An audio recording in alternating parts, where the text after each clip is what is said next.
How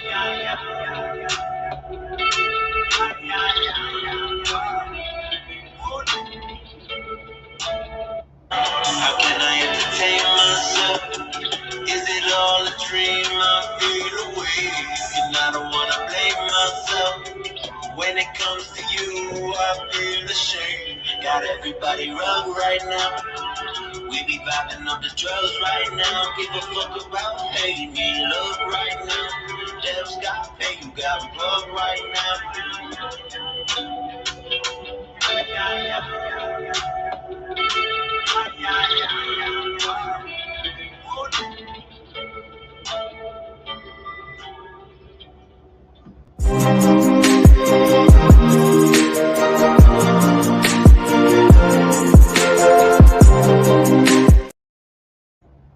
Hello, and welcome to another episode of TacoBytes, your daily bite of Degen. Episode number 365. Man, it has been a crazy ride for us to get to this point. And we are just sort of excited that we get to do this. Being here, what? We got rugged for episode 365, it looks like. What the hell? We got rugged. Oh my gosh. So we're going to go live here for a second. And we're going to try to fix this real quick to see if we can. But man, this just sort of sucks that Twitter decided to rug us on 365. So we're going to redo this and we're going to get this going again in just 1 minute. So yeah, wouldn't be TacoBytes if there wasn't an issue. Oh my gosh, this is going to be fun. What is going on here? Twitter.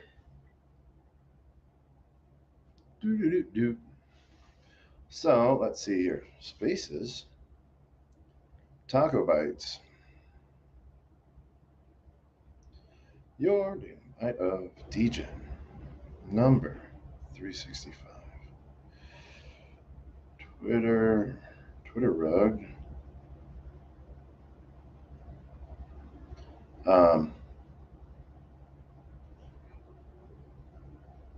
Rollback.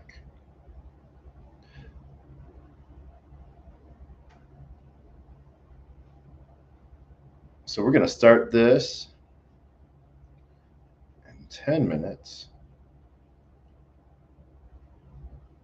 Okay.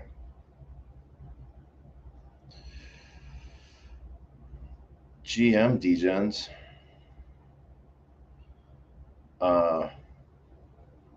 We got rugged.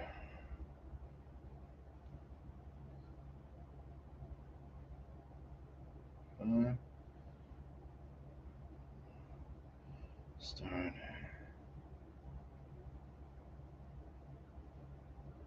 365.2.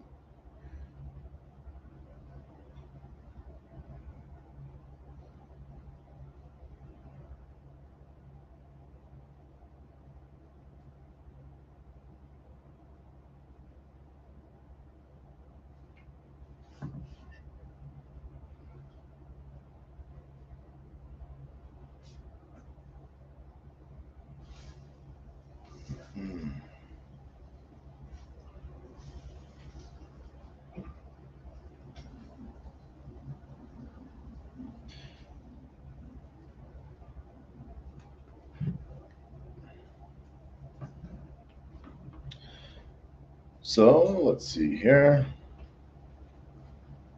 Let's try this again. I'm going to start this now.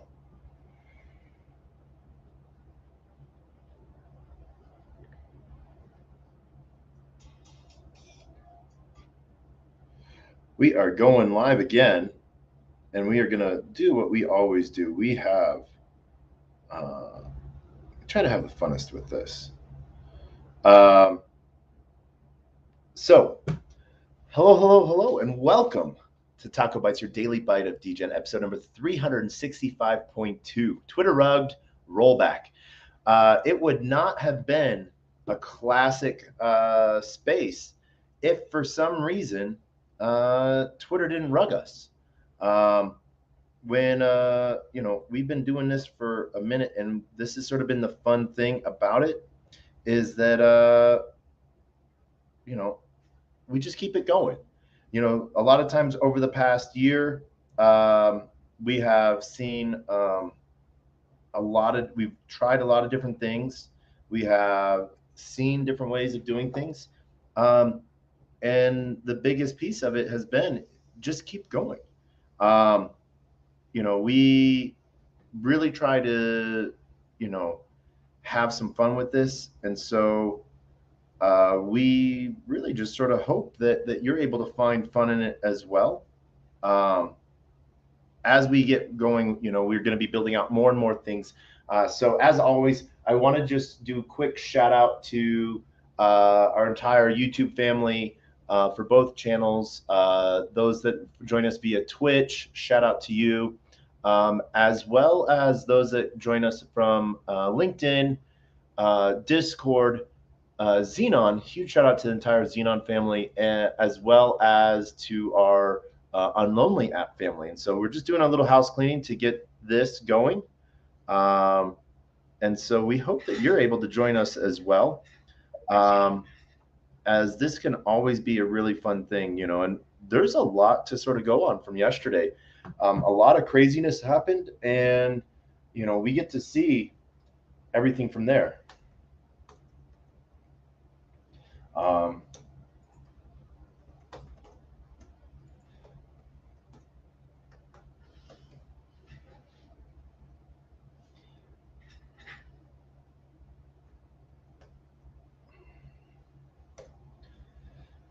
But this is one of the things that we've sort of found is that, we just got to keep it going. And so the show must go on. And that's what we do.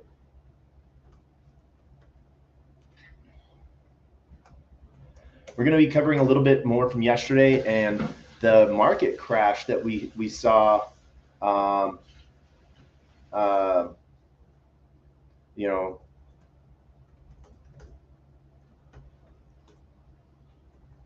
And what that means from the bankrupt filing of Evergrande, as there's more and more words that there might have been a bigger play here, that there was a lot of top blockchain ties to Evergrande. And so as we work to sort of disseminate through that information, we want people to, remember to position themselves safely, and to always have,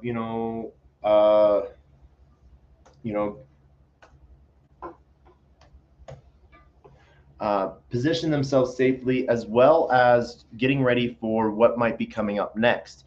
We saw ETH drop from the 1850s all the way down to like 1489 yesterday. And it took about 8 hours for it to slide from 1800 to 1700, and then in 15 minutes, watch that 1700 slip all the way to 1500, with some spikes below, before it started to rebound, and it's now back in the 1780s, I think, last time I checked.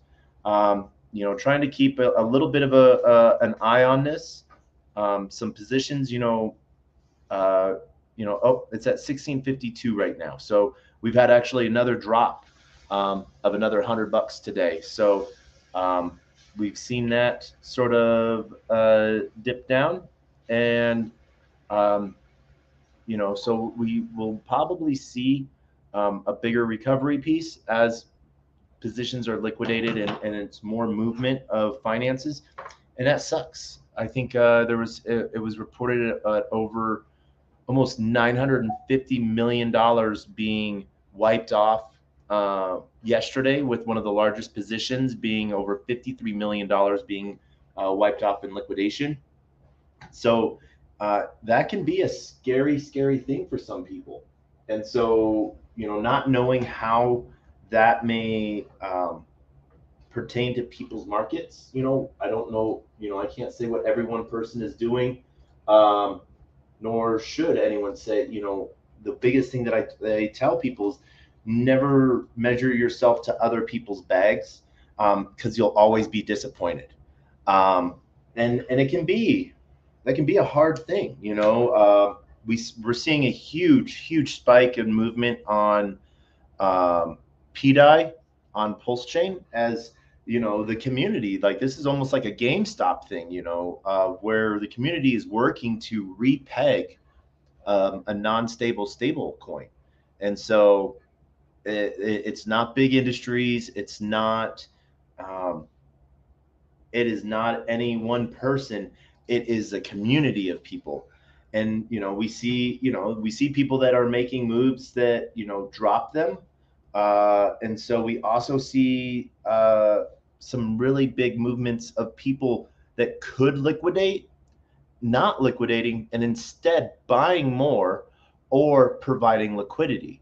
And so that goes to a really big show on what community ideas are. And so there's a lot of function and sway between Atropa, which is making headlines on PulseX as well. So being able to sort of see what that might be doing to the market, or whether that's just bringing in fresh FOMO, fresh faces, and then people are seeing, hey, this is pairing itself to things that might not have been good at one time, but maybe it's trying to bring revitalization back to it. And sometimes that is the simplest thing. We saw at the beginning of this year, at the end of last year, Solana was trading at around $9.50. On the 3rd of January, Bonk airdropped half of its treasury to the community. Because so many people believed in Bonk or just something new and fresh, enough personal market money went through the entire market to move Solana all the way back up to around $25 within a week. It jumped from 9 to 20, and then it took in 2 days, and then it needed more time to climb that last $5 to about 25. And so now it has been fluctuating between 27 and $17 the last 6 months. Average has been around 15, at some of its low points, but it is significantly moved up, and now it's sitting around $21. 9 months, almost 9 months, 8.5 months into the year. We've seen some really cool movements within the meme coin world. There's been a lot of hate. Hate marketing is what I like to call it, almost not hate speech. That is in and of itself a whole different category and bad. But at what I like to sort of hate marketing is it's marketing that is based off of anger. People calling out other people. People breaking things. And people like drama. And so drama and hate marketing sort of, they just, they want they want to pull out the peanuts, and they want to sit back and they want to watch it and see how it goes. It's a really interesting thing, to sort of see what's going on. And, I think that it's, going to change a lot of things as we see.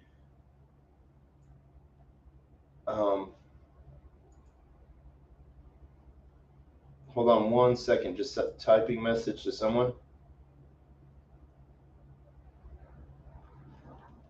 And so what I like to refer to as this hate marketing is people creating drama, and then relying on people to just sort of think that they're going to speculate, that they're going to make a lot of money into something because they're going to try to ride, when really it's just sort of set up for them to be the exit liquidity. People that are looking for things to ride in and out on, that's one of those things where you have to be in and you have to be out and you have to be front running, rather than being front ran. Not saying that there isn't opportunities to make money there, but are you really wanting to, what a really interesting fact is how much people try to ride and win on other people's, drama. And I would love to see it start being done in a good way. We saw a new avenue of this being sort of launched in the last week with base launching. I think base is now on day 9. Um, and we've seen some really cool platforms start to build up there where people are taking personal involvement in individuals. And so we can look at people like friend tech, not people, but protocols like friend tech that allow for people to invest in people's social accounts. So um, as we get to see that start to head out, being able to bridge to base is really easy. Being able to buy things, it's ETH is the main token, but being able to go and buy a share of that favorite influencer you like, you can see what market sentiment really is towards people putting their money where their mouth is, because no one wants to use these stupid tip features that are in Twitter. Twitter makes these really great features to tip and support the people that you listen to and the people that you like. Yet I actually don't know of anyone ever using them. It is sort of a sad thing, especially with today OpenSea announcing that it's going to be unenforcing um, creator royalties. I find that and what they're doing that on is they're basing it off of um, they made a protocol, and since no one else is choosing to use it, they're like, fuck it. If no one is, we won't either. They're still one of the number one trading platform for NFTs, so they still have that huge giant market share. But you make a fee structure that still pays out to you a little bit. Of course, no one's going to use it. Um, Now, what's really hilarious is as they're getting rid of the enforcement of creator royalties, their fees are still in place. I wish if anything was optional, it would be that. Um, and so I'm sort of sad to see how that goes, but it's understandable. They said we made something, no one wanted to use it, so we're going to take it away. Well, it sort of does hurt when you are the face of where NFTs go on ETH, and you make something that traders hate, but the people that are but creators love, and then because no one wants to use that, you're going to take it away. It's a really interesting standard. But we see new things like that pop up all the time. And so the idea is that creators making their own marketplace, making their own contracts. And so I think that we'll see possibly an influx of new marketplaces. We'll see the start of some really interesting things coming out. Um, but all in all, I think it's a good thing because what it does is it generates innovation and it brings about new ways of doing things. We're seeing more protocols coming up with new ways to integrate with other chains. Interoperability within the last year has skyrocketed. Um, when, before the ways of getting from cross chain was really, there was a few bridges, multi-chain being one of the favorites, and I'll be honest, my favorite. And then, as Seller or Cello and a handful of other bridges started to pop up, followed by Nomad and Wormhole. We started to see a big push for interoperability. Axelar with satellite, layer 0 popping up and building out. And so there's been some really cool ways of going cross chain rather than, sending to your exchange and then sending it from your exchange back to your wallet on whatever chain you wanted it to be on. One of the things that we're really going to start seeing in the next year, well, heck, in the next 4 months, is atomic swaps. So especially if you're bridging to a chain for the first time and you have a token that might not necessarily be the gas token, you'll be able to make that trade, and then the gas fee is traded out. Like, so if you get USDC on a new chain, but you have no gas token to trade it into gas, that gas will be paid for out of what you're trading on. So it's really innovative of, making sure that transactions happen all within one. It's almost, and so where the idea for atomic swaps actually came from flash loans, Aave's protocol for, what we sort of see in market liquidation bots. And the reason, why that was needed at the time, I don't know.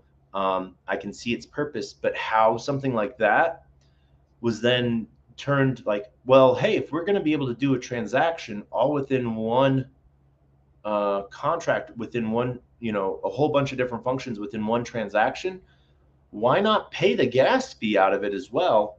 So what they're basically doing is, I'm trading USDC for ETH.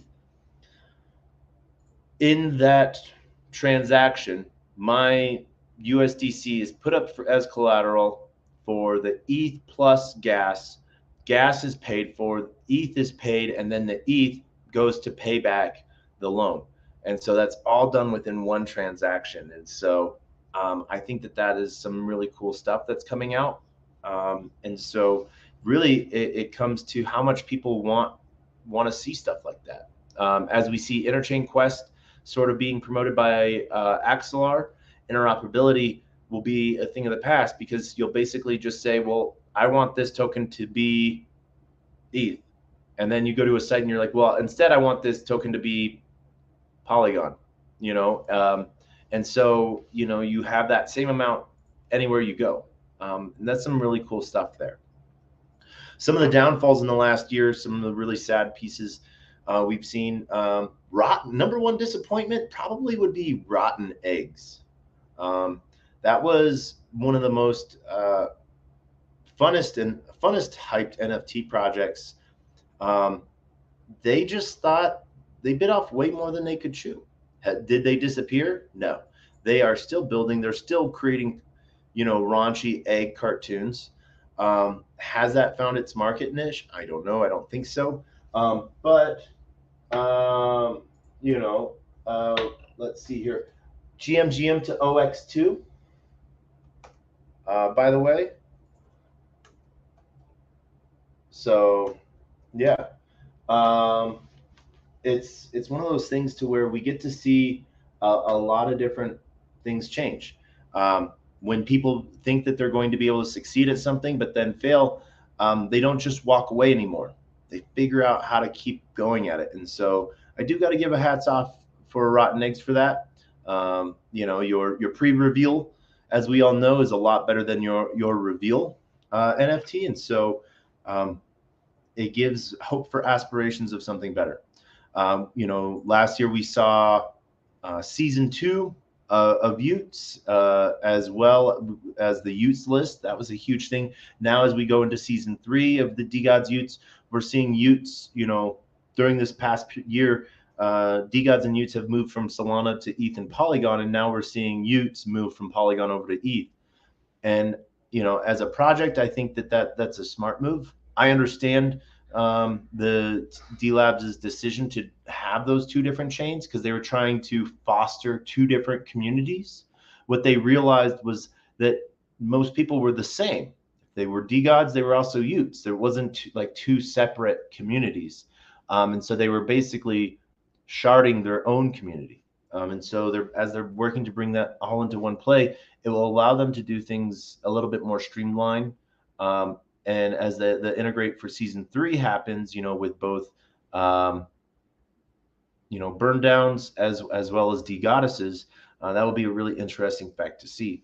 Some of the really cool pushes we've seen along the lines of decentralization is some of the DAOs that have fully automated on chain. We've seen Upstream come online, which allows anyone to set up a DAO. We've seen better integrations with Snapshot. Where we've seen some failures on decentralization is, in Arbitrum and Arbitrum's airdrop launch. Not only did they do everyone's airdrop, then with that proposal, their first proposal, that is where they rolled in the approval to pay everyone that airdrop, as well as pay the devs and pay the team members for all the work that they've been doing for the last 2 years. Now, this is where it gets a little bit, of a head shaker. Like, wow, man, why'd you do this? They didn't separate the different votes. And so by making it so that, you're basically pre-approving the airdrop you already got, or, as well as everyone getting paid, or you're not approving it and everyone loses their airdrop. And some people got some pretty big airdrops. So they voted for that, but they were sort of backed into a corner. I feel that Arbitrum could have done it a lot different and a lot better. And I think that they would have been surprised with the community. I think, they put that in there in that fashion simply just to guarantee it. But at the same time, I think that, could have been done differently. One of the really cool things that, other worst things that we saw, two things in the last year that we saw that really sort of set the downfall of the markets for a little while, and sort of reset everything, was Terra Luna Classic as well as the Nomad hack. Those were two of the biggest things last year that sort of set the market back so much. As the market was doing really good, we saw Terra Luna just take that collapse and go. And so that sort of laid the foundation for some big changes in market, as we saw a lot of money liquidated, a lot of money, the value lost. And so, but it gave an idea of people on how, the differences. People were forced to learn about pegs and peg tokens, and versus just having a 1-for-1 versus having like a rebalancer option. One of the biggest mints that we've had in this last year, actually, you'd think it'd be Azuki or anything like that. No, the biggest mint that we've had in the last year where people, in my opinion, learned so much was the other side deeds from Yuga Labs. And so the reason why I think that educated a lot of degens who were just sitting on apes and they didn't really have to do anything. Now they learned about stuck transactions and how to shoot a nonce. Now they learned about gas wars and front running.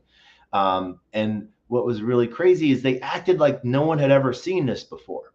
They were the first. And that just sort of goes to show the not uneducation, because these people are all super smart, but that they also, that education isn't disseminated really well.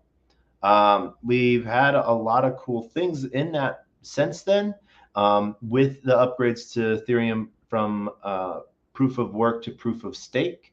And so we've seen a lot of the transaction costs change down because less work is having to be done. Recently with the Shanghai update, as well as the Paris updates from end of last year, we've seen just an overall improvement to the Ethereum network, transacting around 27 to 29 transactions per second.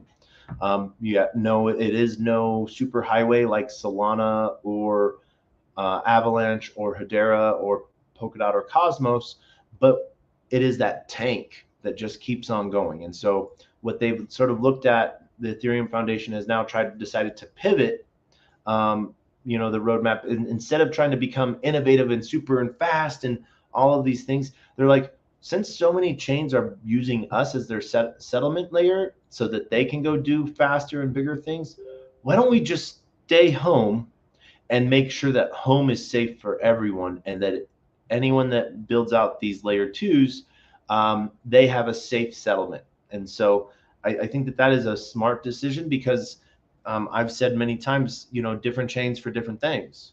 And so we've seen a really good push for new rollups. We've seen that in the ZK field. We've seen that with Optimism. We've seen that both with Arbitrum. We've seen Lena, and we've seen Palm launch.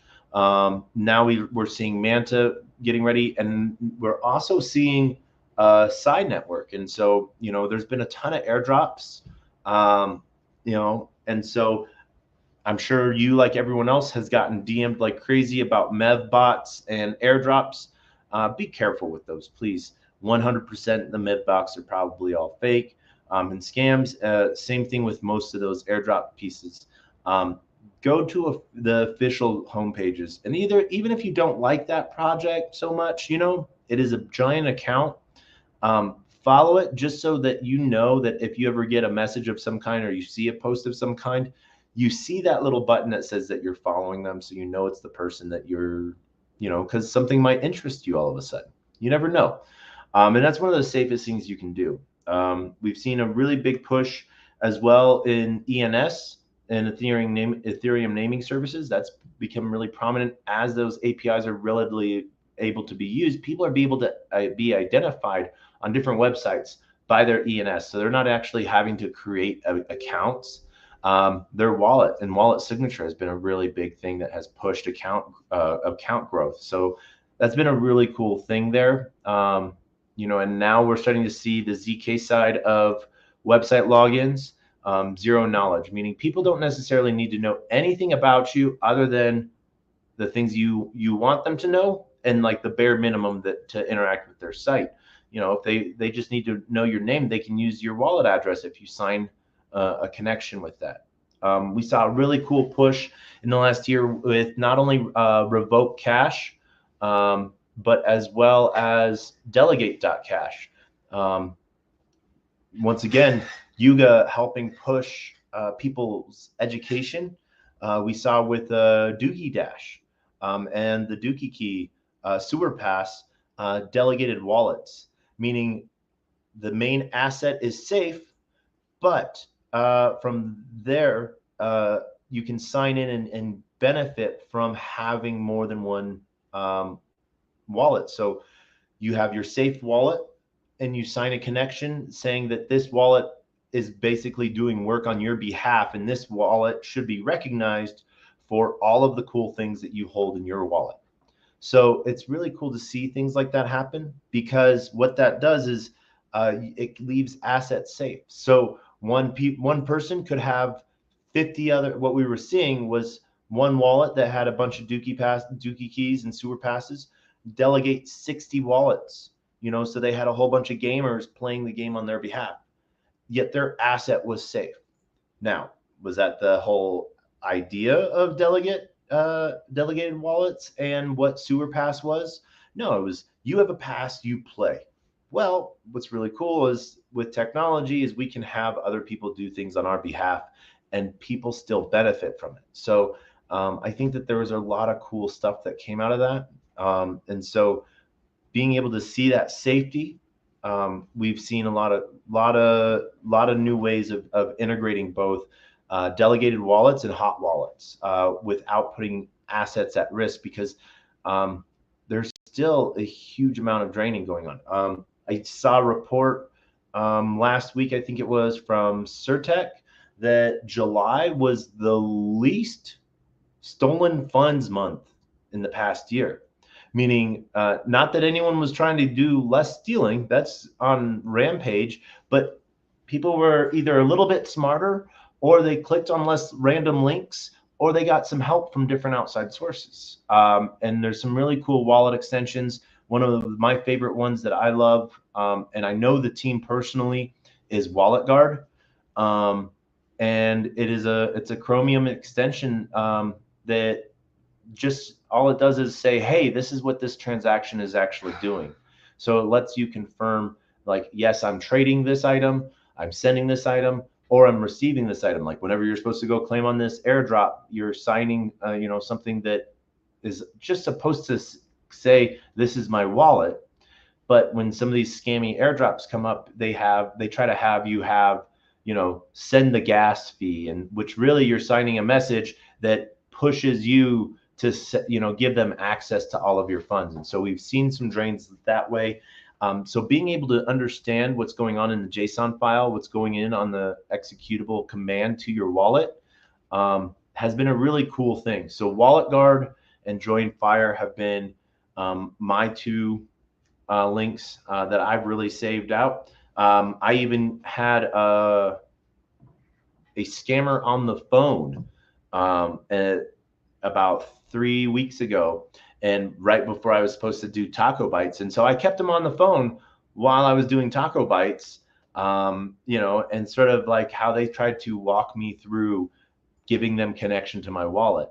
Um, and Wallet Guard as the block up popper popped up and said, "This is bad," which was funny. I knew it was bad, but having something that also reinforces that, and not only just says this is bad, but says why and what those permissions are trying to do, and what those permissions could end up causing. So Wallet Guard and Join Fire are my two favorite extensions that have come out in the tech side of things. We've seen a lot of different streaming platforms start to come out in this last year that are taking on-chain or off-chain, media sources and putting them on-chain. As you can see in our background, we're actually streaming on-chain right now to both Xenon, Xeenon, as well as Unlonely.app. And so we have video going on there. So we were able to expand where our media is going to, where TacoBytes is going.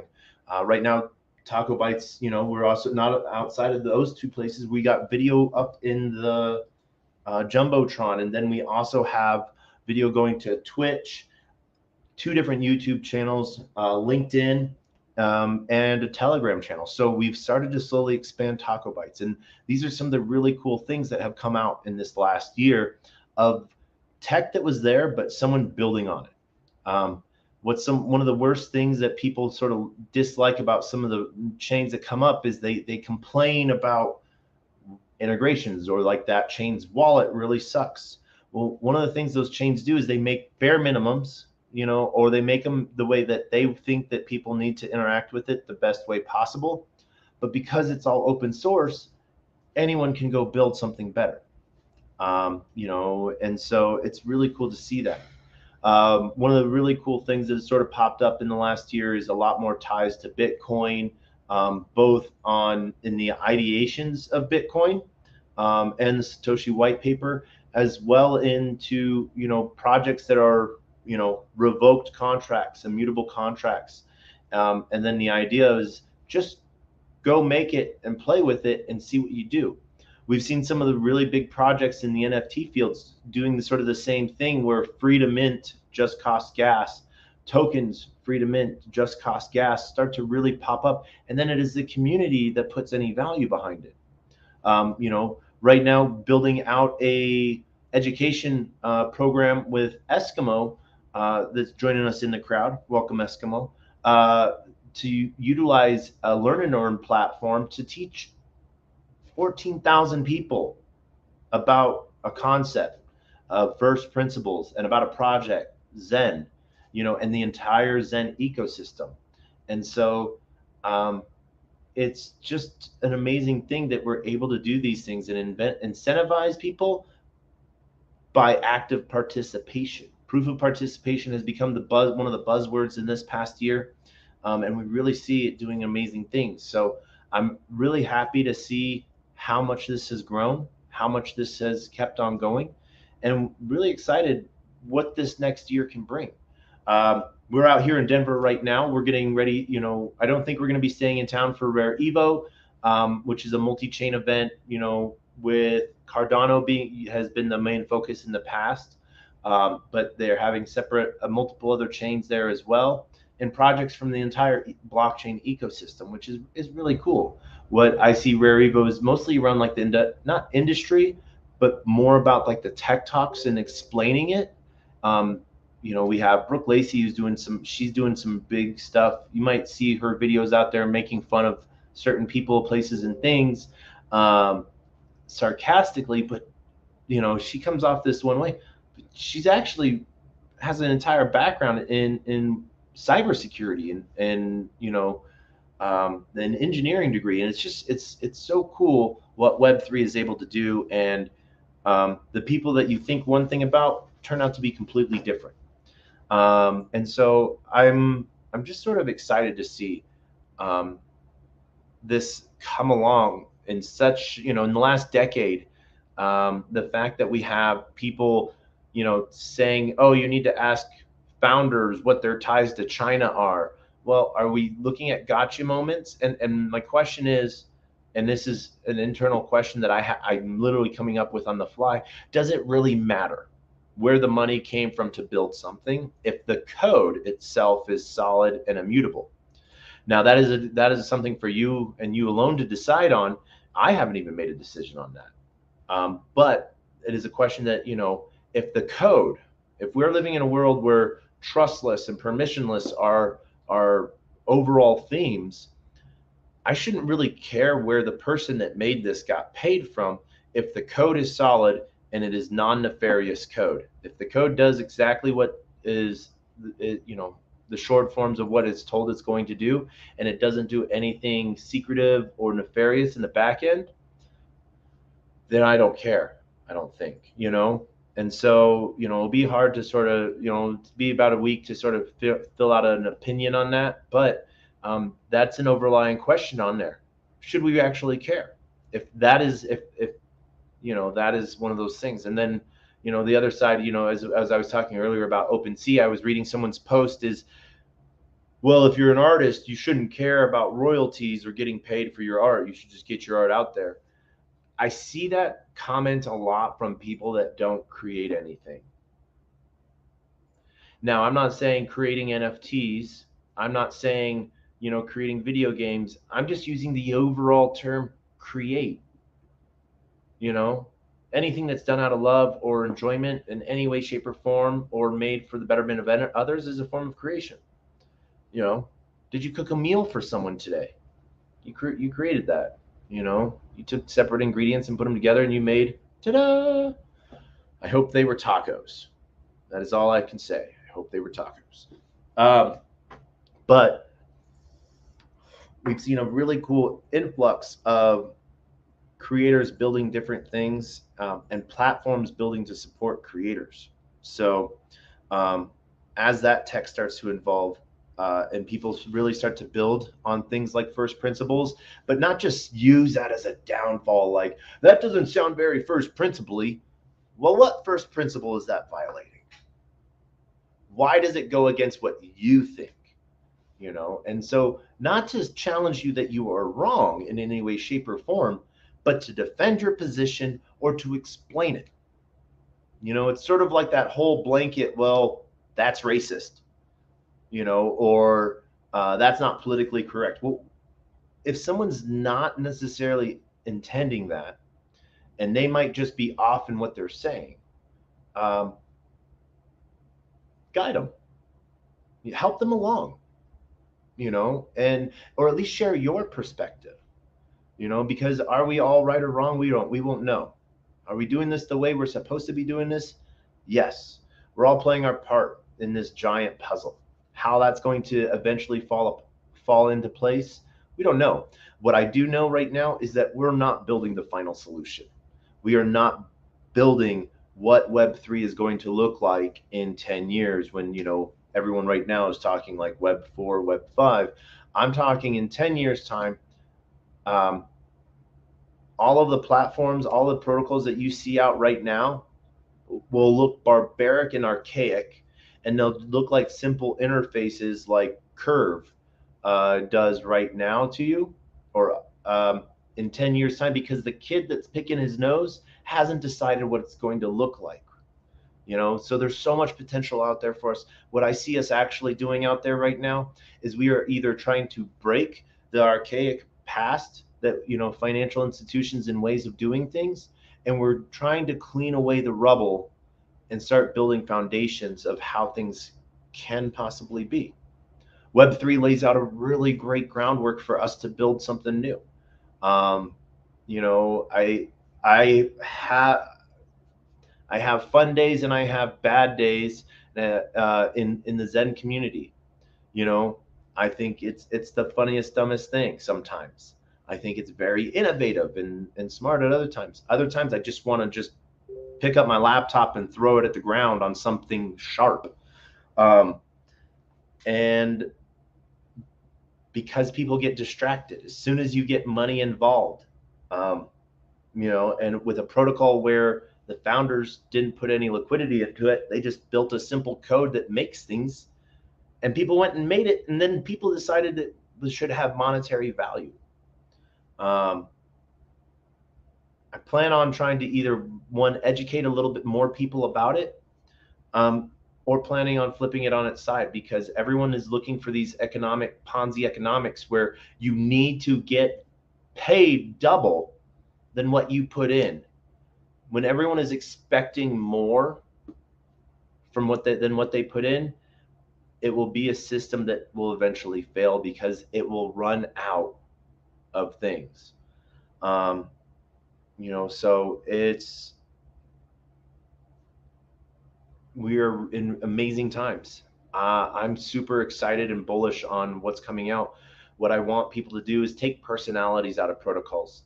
I've talked about this numerous times, especially since the SEC's allegations of fraud and security trading towards Richard Hart. What they claim, the only thing that he is doing wrong is based upon the principle that hex and PLS and pulse chain are securities. Everything else he's doing is uh, not a crime in any way, shape, or form, and not something that can be sued over, because that is all the SEC can do. Is they are a civil organization; they can sue people, and they hope that by suing you, that it will get you to stop doing what you're doing. Um, Now, if we take personalities out of protocols eventually, um, it will be one of those things that, you know, we get a cleaner definition of what a security is and how to interact with that. Now, with anyone that's interacting and buying things right now that the SEC is labeled as a security, does that make you in some way, shape, or form culpable or a wrongdoer? No. Security and trading of security is really just on the markets that perform that. So, um, secondary markets, you're definitely safe, as we've seen from Judge Torres's ruling against XRP, or with XRP and Ripple against the SEC.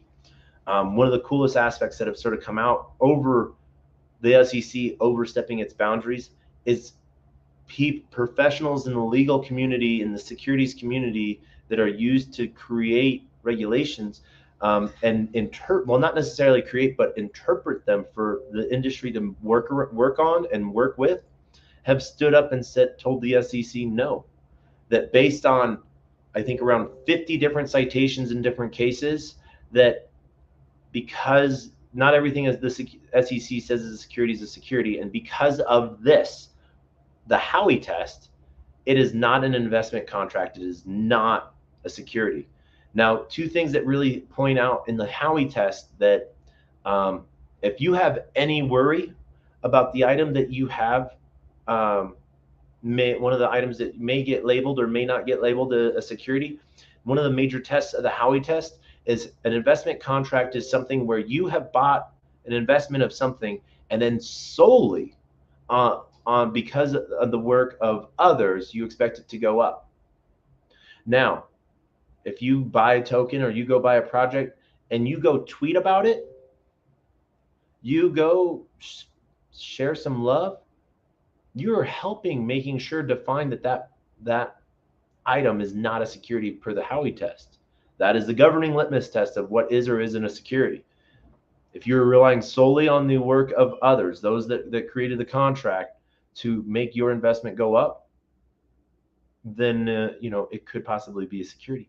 But if there is work from others that are also in the security contract side of things, of the purchasers, not the sellers, um, then there's that gray area of is it a security, isn't it?